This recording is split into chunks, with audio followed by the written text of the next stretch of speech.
qabeenyi harka keessa yoo jiraate kabajaadha.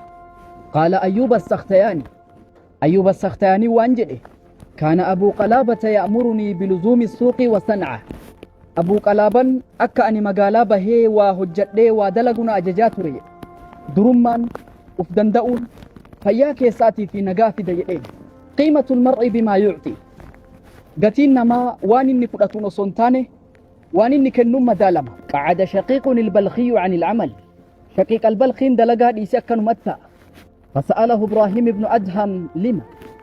ما دلقا ديبتي أكنو متى يتجدين إبراهيم بن أدهم فقال رأيت في الصحراء طائرا مكسور الجناح لا يقوى على الحركة. وصوبات كيسا ديمو شمبرو قفلان جبتي كباليلو اندن نتوقع فيه. فجاء طائر صحيح فألقى جرادة في فمه.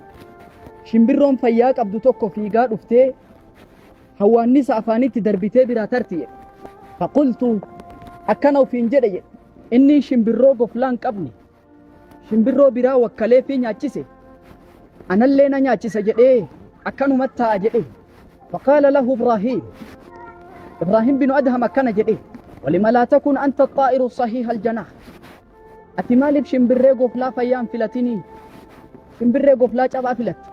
أما بلغك قول النبي صلى الله عليه وسلم ما جيتش إرقام ربي سنجيني اليد العليا خير من اليد السفلى.